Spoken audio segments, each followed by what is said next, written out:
fortunate enough to be sitting here today with Willem Meiners, one of the co-founders of PublishAmerica. Good afternoon. Hello, Brian. Before we get into the PublishAmerica and the founding of the company and a little bit more of the process, maybe we can get a sense of your life and what led you to create the company itself. I wrote books. I'm from Europe originally. That's where the accent comes from. I was born in Amsterdam. I had books published in Holland, 10 or so. And moved to America, came to America, continued to write books, tried to find a publisher here that was not half as easy as it was in Europe. And after a few attempts, I felt that, might as well be my own publisher, and in doing that I might be able to find other people like me. There had to be many people out there like me, and so I might be able to serve them with the same good.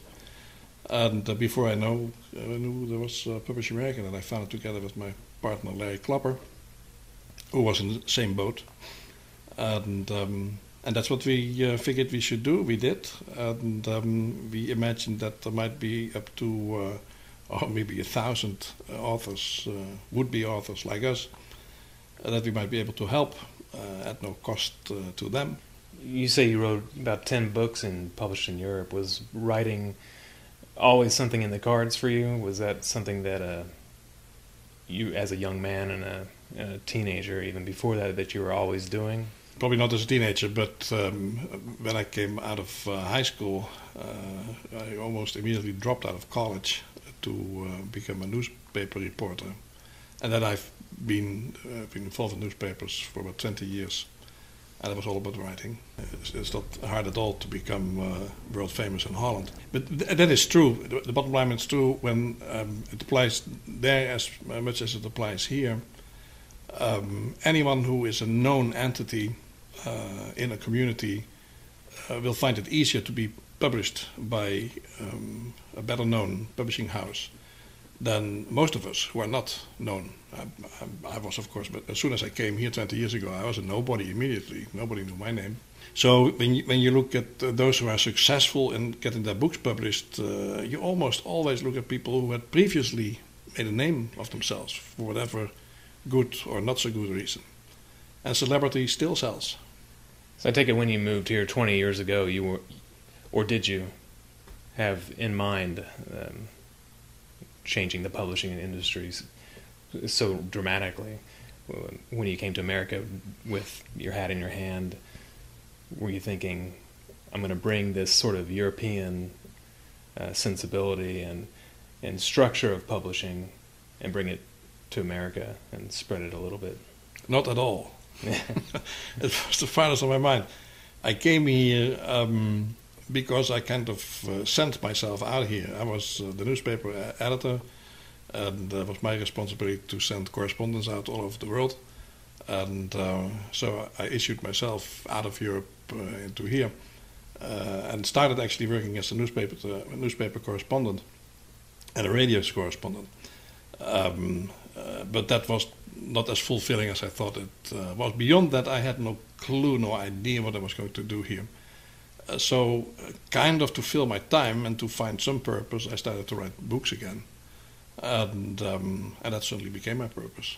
So there wasn't a master plan? Like almost always in life, there is no master plan. Right. One of the things that's always struck me is in one of your books you say it's important to be ready, not necessarily to be prepared, but to be ready for the challenges and to embrace those opportunities when they show up. You are rarely prepared for the next challenge, mostly because you don't really know what's coming. But you're always ready. You have to develop an inner sense that indeed you are ready for the next challenge, without knowing where it's going to really lead. So, this particular case, I knew I was ready for publishing. I had been in publishing all my life. But what exactly it would entail was totally foreign soil for me. I didn't know the circumstances under which publishers operate here. I had no clue about the logistics of it. How does a book actually end up in a bookstore, for instance? How imported or unimported is it to have your book in a bookstore? I didn't know those things. I had to learn them all from scratch, and I had to learn them together with Larry, who also had no other experience other than that he had been writing books. How did you meet Larry?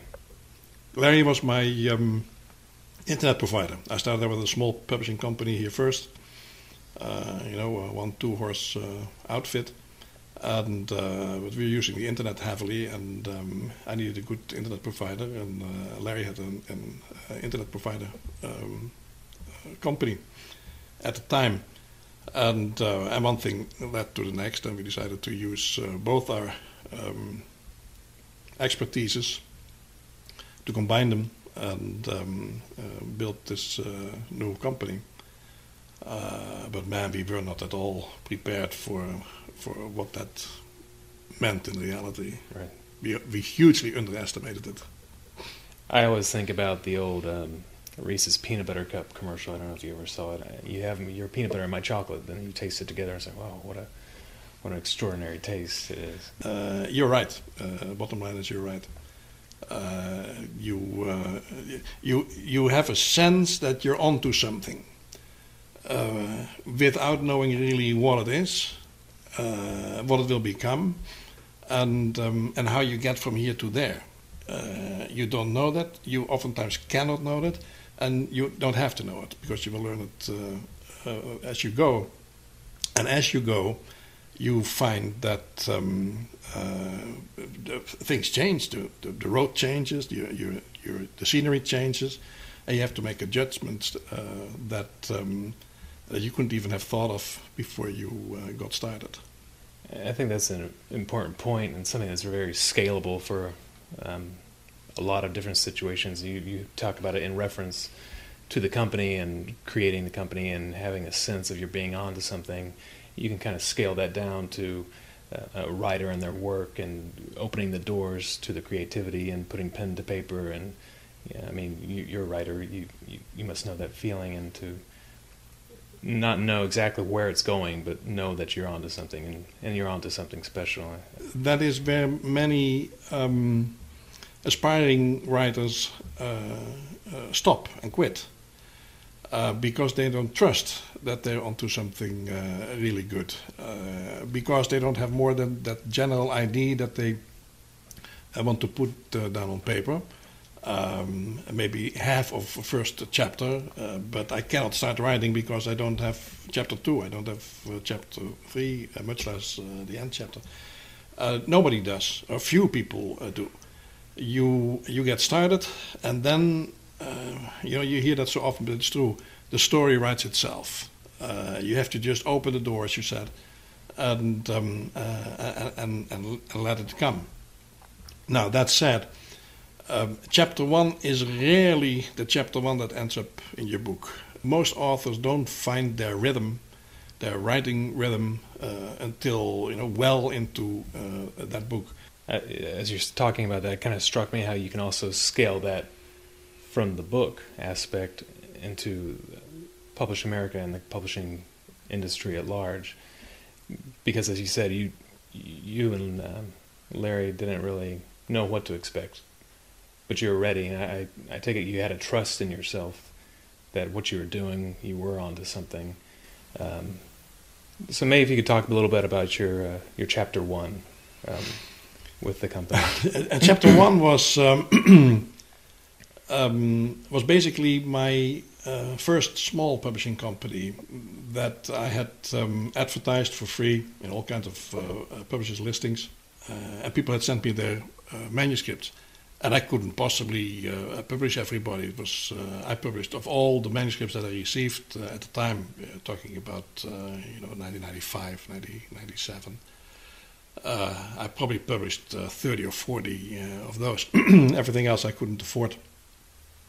And in the beginning, I asked authors to help me publish the book. I asked them to contribute to it, and they would receive the money back after I think it was 3 years or so. today you cannot do that anymore. That wouldn't work. But it was before digital printing really got started, and you could afford to publish a book just because you could print one copy for it. So I had in my basement 600 manuscripts that were unpublished. And I remember the day that Larry and I had lunch together, and we talked about maybe setting up this company together. And I told him, you have to come see my basement. And I saw his eyes became big when he saw the wall. All the walls were just covered with manuscripts.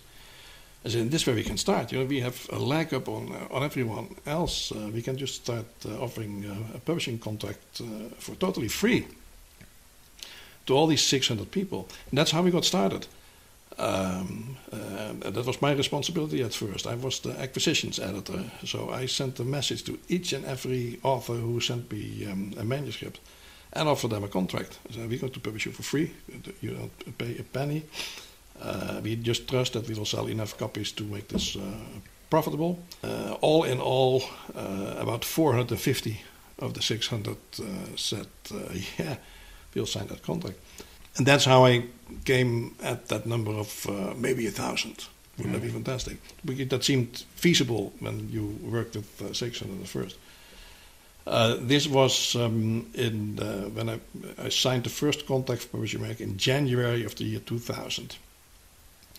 And at our first Christmas party, author's Christmas party that year, we had signed up 1,000 authors. By then we knew, in the name of you're onto something, that we were onto something bigger than we at first thought we would be.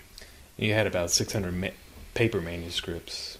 When did you start to see, or the tide turn from authors sending in their paper manuscripts to being comfortable and sending in more electronic?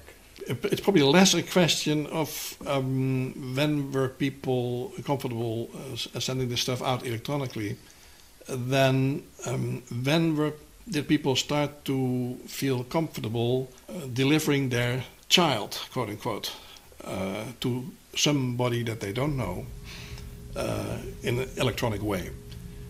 We always at first were strong on having people submit their paper manuscript, because at the time we figured that paper product, that is the thing that they worked on. It was hand typed, and authors who listen to this, they recognize that it's almost as if you create a child. You deliver a baby when you finish that book, and now you're going to give that baby to someone who may criticize it, not like it, laugh at it. So it was more of a commitment on the author's side if they would give us that paper product than if they didn't. That changed. When did it change? Maybe closer to 2004, 2005. And then we still waited with electronic contracts until, probably 2008 or so, before we thought that people were comfortable giving out electronic signatures and things like that. But I'm listening to myself now saying this. You're talking about a period of less than 10 years when that total behavior changed, people getting comfortable with the electronics. So in the story of PublishAmerica, that's the first chapters.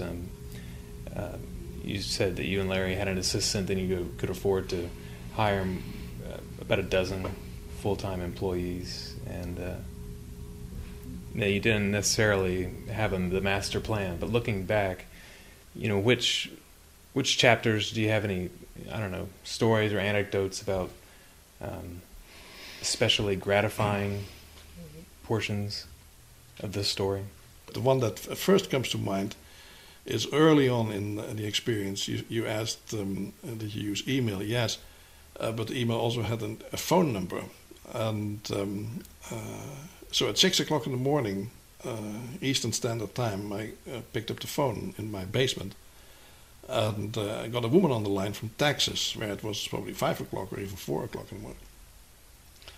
And she had received this invitation to sign a contract for a book, And she was very willing to do that, but only if we would give her $10 million advance, and then another $10 million upon the completion of the book, and some outrageous percentage in royalties.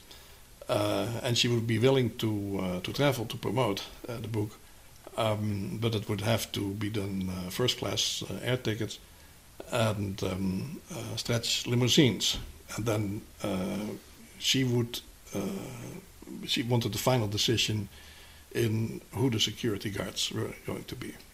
And I found the whole proposal understandable, but not too much. So we ended up saying no to that. Every now and then you run into a character like that, which makes for great fun when you talk about it later. We had an author who we did sign, who wrote a book by the title of The God Chronicles 1 and 2. And she came to us through an agency. And she insisted on doing the negotiating herself and not the agent. And what she wanted, she didn't want any money for it other than just regular royalties or any other special treatment at all. She was very grateful that we were willing to publish the book. But she had not really herself written the book. She insisted it had been written by God. And therefore the contract would have to be written in the name of God. And because she could not possibly presume that, lowly she would be able to sign on God's behalf a contract. And that for legal reasons only, we declined that. And she eventually signed the contract and we published the books. Well, you've worn quite a few different hats in your life as newspaper editor, you're a helicopter pilot. So one thing that struck me is that you don't seem afraid to change and evolve. And it seems that you've also carried that over with PublishAmerica, beginning with all the paper manuscripts, paper contracts, and then to the electronic manuscripts, to electronic contracts, and now in the last 2-3 years, we've seen the rise of electronic books or e-books. Did you ever envision electronic books and e-books replacing to the extent they have? Not to the extent they have. Few people have done that within the, when you look at the time frame within which it happened. But yes, the notion that there would be e-books, that was clear way back in the 1980s. And with a little bit of imagination, it was not hard to picture that you could present a book on the same screen that you watch TV on, or the same screen that you processed your text on. That was going to happen eventually, but was it going to replace the paper book? No, nobody thought that, and I think still nobody thinks that's going to replace the print book.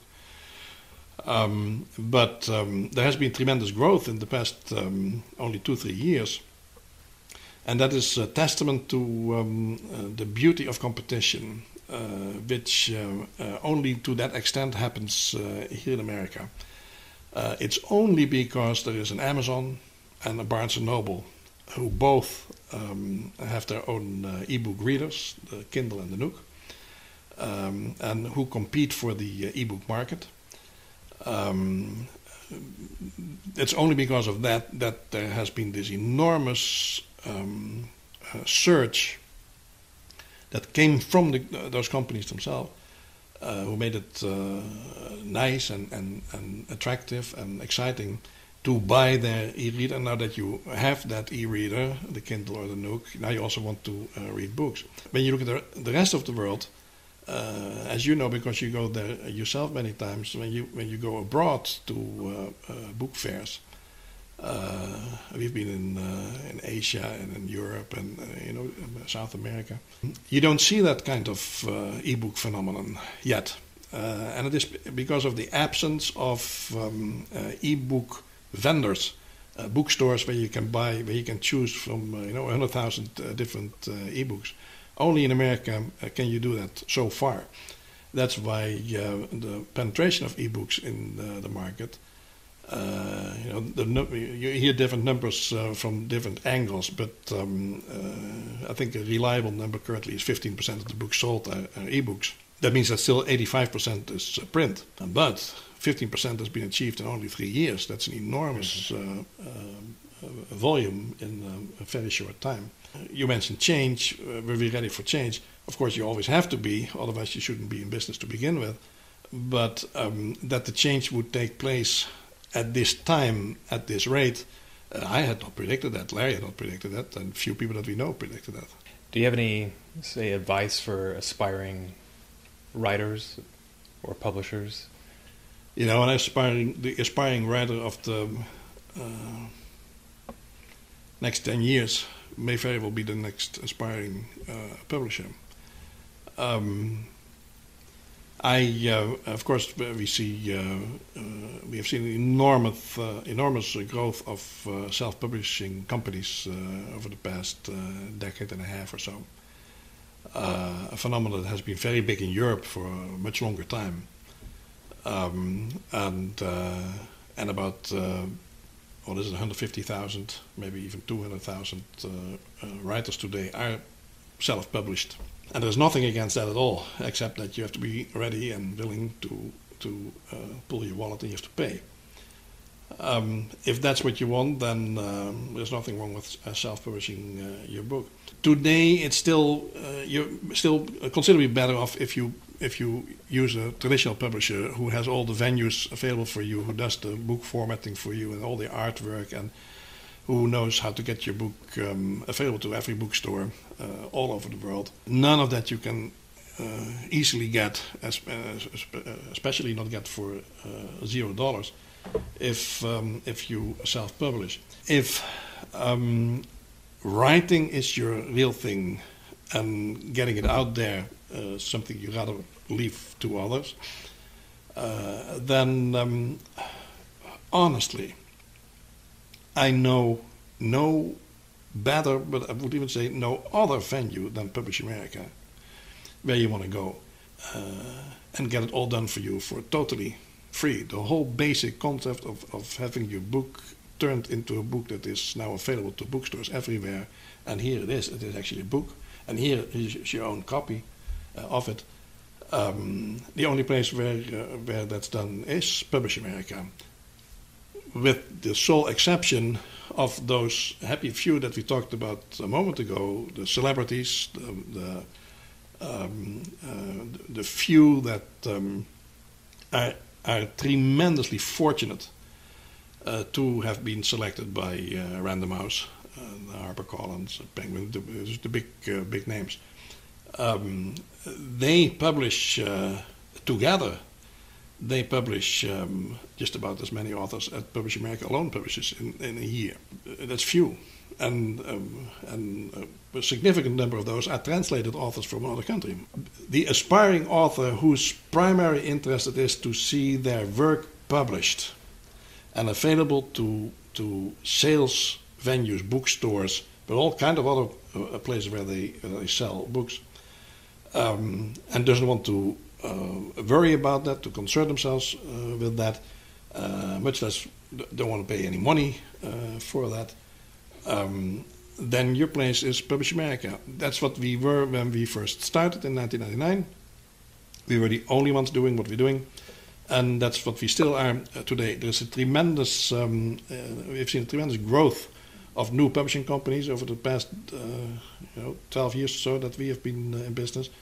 And down to the last one, they are vanity publishers, self-publishing outfits, people who are offering a service. And again, there's nothing wrong with that service at all. But you have to pony up, you have to pay. There's not a single company out there that keeps the hurdle as low as we're keeping it, and accepting as many authors as we are accepting and publishing. Usually we publish about 5,000-6,000 authors in a year, and there's simply nobody else who does that. Everybody's achievement is their own special achievement and worthwhile in their own special way. Same way as with all these books that are being written by the authors, it seems that PublishAmerica's given a chance for all those worthwhile works to find the light of day and to find readers that would otherwise maybe never have been found before. And kind of going back to...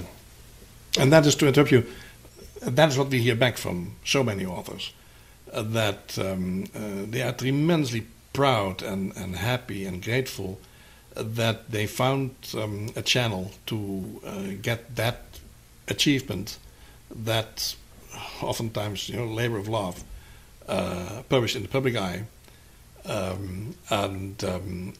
whereas they for a long time thought that it would never happen. But maybe the most often asked question that we have seen over the course of the years is, you must be kidding. Is it really free to be published through PublishAmerica? How can you do what we can't? In other words, there has to be, a story behind that. Where's the catch here? And obviously there is no such catch. And the answer is also very obvious in itself. That is, it's the economy of scales. It's the old story. We can acquire a book, work on the manuscript, work on the illustrations, turn it into something that now looks like a book, it's formatted that way, create a unique book cover, give it an ISBN number, and make sure that it's now available to just about every bookstore, not only in the States but also in the world, and get the word out there. We can do that for $0 because we do so many. If you do it yourself, at best you produce one book, and it takes you probably weeks to get it all done. We can produce 20, 25 books in a day. We have the staff to do that. And we have the same staff that does 20 books in a day that we also would have if we do only 12 books a day. We save an enormous amount of money. And because we can do that, now the profitability level of that book becomes much, much lower. And if a book serves X number of copies through us, it certainly becomes profitable.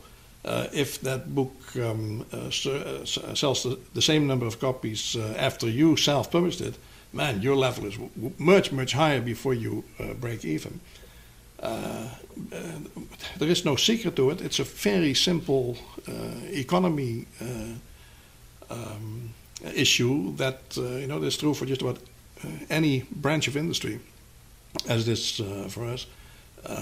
We have the experts in house who do nothing but that, and therefore we keep the cost per product low, and the threshold of having that product make a profit is also very low. There's no secret to it. I know authors who see their work in their hands for the first time must feel such a, like you said, it's giving birth to a child, and they've given it in the rough form, and then to actually see it formatted nicely on a page by our designers who, like I said, really know what they're doing. They've had a hand in hundreds, if not thousands, of published works. It's got to be really gratifying. I know personally I've worked with authors and then seen their works and got a sense of, awe. One of the things that PublishAmerica has changed recently is that the general idea of book publishing has always been to get the author to the publisher somehow, and to get the best author to the best publisher as fast as possible. We are turning that around. We are bringing the publisher to the authors now, and so we're going all over the country, having these authors conventions where our authors come and meet us, and you've been there, and people walked up to you there, and they show their awe, their gratitude, their pride, and they're totally entitled to being proud, and their just deep happiness, of deep fulfillment. They achieved something that only they could achieve, and they did it. and all we did, we helped them to in that last phase of it. I imagine it's still going to be gratifying for you and Larry, though, to see your family of growing authors up to, and it is 45,000. And it is, yeah. And again, of course, when we get a nice email from people, of course, we always appreciate it greatly. It's gratifying. But especially when we see these people and they walk up to us and they tell us how it has changed their lives and how happy and fulfilled they are. That's very gratifying. And that is part of the reason why we did it, because coming back to why we started this to begin with, was so that we could get our own books published, which, by the way, never happened or barely happened. I wrote, I think, 2 or 3 books since then, but that was all. And that's very little compared to what I wrote before that, because life has become so busy just publishing everybody else. Same is true for Larry, never got around to publishing that book. But we set out to be able to at least publish our own works, and in the process maybe we could make it possible for others. And we never quantified how many others. Now we can quantify it. We're on our way to 50, 60,000. I don't know what the exact number is, but we won't stop until we've reached 100,000. That number is so far removed from what we thought at the time and what we even could dream at the time. It seems it's almost like the American dream, where you start out with nothing and make something. An author comes to you with something, but really until it is a book, it's not exactly what they envision, not exactly what they want it to be. But it puts you in a good mood. That's why we call it the PublishAmerica dream.